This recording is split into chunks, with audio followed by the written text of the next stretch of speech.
In present-day America, Native Americans/Indians are being contained. Indian casinos, which was a huge success to the Indians, were created. And also, Indian reservations were created for Native Americans to live together. A lot of resources. We're living on the bottom of the economic ladder. Our lifespan is the lowest of all racial or ethnic groups in the country, and when you live within that, when you see people that you love dying at an early age at an alarming rate, when you see alcoholism and other abuses all around you, when you see people dropping out of school and never returning, trust me, there is some shame in that. But I don't know that it's any more than anybody else that lives in an impoverished community. Native Americans have been harassed ever since the Europeans came to America.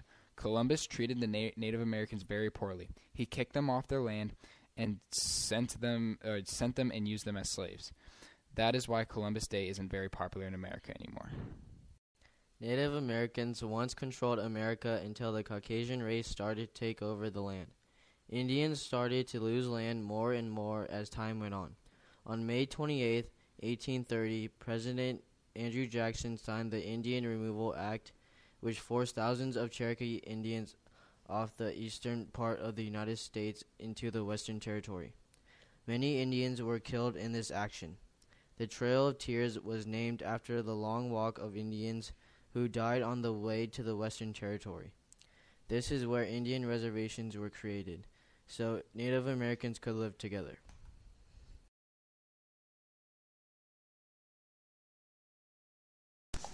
Do you feel the Native American culture is being contained? Yeah, because we still have reservations, and we still have people that are stereotyped into the reservations. They are Indians, and the government treats them differently, and now they have these casinos, which actually turned out to be economically very successful for them, and they actually have some more power that they've never had before. But obviously you have people that get out of the reservations, and then they marry people that aren't Native American, and if they're contained, I mean, I don't even know who they are because they look just like everybody else. But are they assimilating? Little by little. Indians have always assimilated, especially when the French got here. The French always assimilated with the Indians. The English didn't so much. Yeah. Okay. What do you know about how the Native Americans were treated in San Diego in history? Well, I know when we first got here, the Spaniards took advantage of them, wanted to change their whole lifestyle. We know that they were very apathetic, people that were very happy, very congenial. There was only one record of any kind of warfare, and that was with Father Jaime, who was dragged out into the fields and beaten, and mostly from a little renegade group that just didn't want the mission or the Catholic Church running their lives, and of course they tried to assimilate them. But in Old Town, an Indian, they had such a social structure that the Indians were literally at the bottom of it, absolutely at the bottom of it, and so that whole, we had laws to protect them, but if you have administrators that don't enforce the laws, it didn't do them any good. So they were pretty much always taken advantage of, and depending on what land they had, what our value system was for money, they got ripped off. Yeah. Can't walk. Suck it up. Keep on walking. Keep on going. Don't get tired. You have to keep on going. You can't stop. My legs. I don't care. Keep on going. Keep on going. This is torture. Sucks. Keep on going. Why? I don't care how much pain you're in. I don't care how much pain you're in. Why, white person? Keep on going. You can't stop. Hurts. I know it hurts, but you gotta keep on going. My leg is like broken in 12 places. I don't care. Keep on going. Fucking hurt. Stop complaining. Ow! You're dead. You can't do anything. Ow! You're dead. Casinos a success to you guys? Yeah, I mean, it helped us out a lot. It made money for us for, like, jobs and education. So, yeah, it helped out. What was your view on reservations for the Indians? Well, I mean, I guess they were good because they gave us somewhere to live, but they were not the best quality homes to live in. The land was bad, and it was just not a very suitable environment for us. Do you feel Native Americans were mistreated in U.S. history? Yeah, absolutely. I mean, Americans kicked us off our homeland. They destroyed our homes and villages. They killed our women and children and kidnapped them.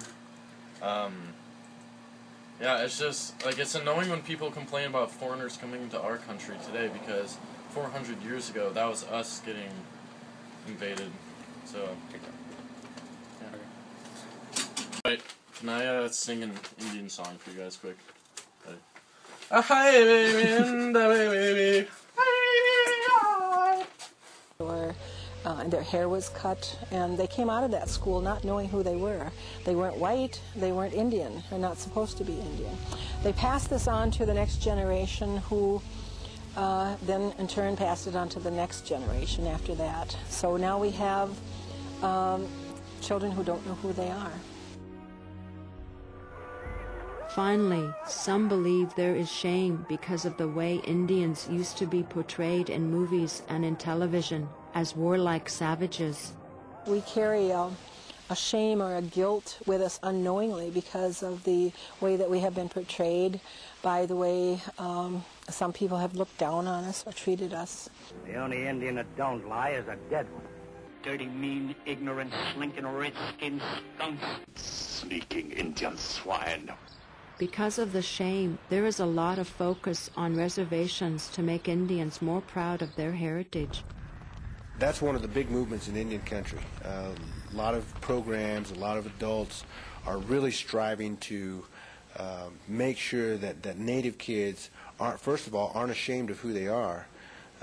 Second of all, are actually proud of the fact that they're Native Americans. I know I grew up being real proud of the fact that I was Native American. I always thought that, you know, I had the best of both worlds. Being a Native American, I could enjoy all the benefits of my own culture and still be able to walk into the non-Indian world and be successful there. One way Native Americans are hoping to instill pride in their young is by teaching them their native language, like they're doing here on the Navajo Reservation in Arizona. Here, children are being given lessons in the Navajo language in addition to English.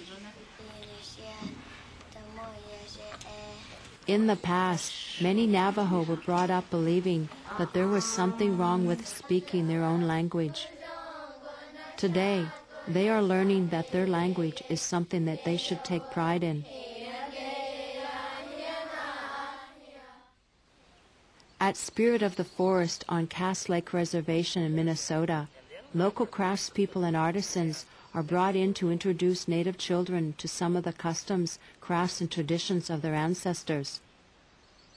Our children need direction. They need a connection with the earth, with their ancestors. They need to learn what our ancestors did to survive, the intelligence and the wisdom and the knowledge it took just to make it through a winter, or what plants to eat, what plants not to eat, how to build a shelter, weapons. It is hoped that by learning about the rich traditions of their ancestors, the children of today will gain a new sense of pride in what it means to be Native American. That's part of the reason why some tribes continue to perform traditional dancing, like they're doing here at the Nambi Pueblo in New Mexico. And here, along the northwest coast in northern British Columbia. Songs and dances generally have a common theme, and that is respect.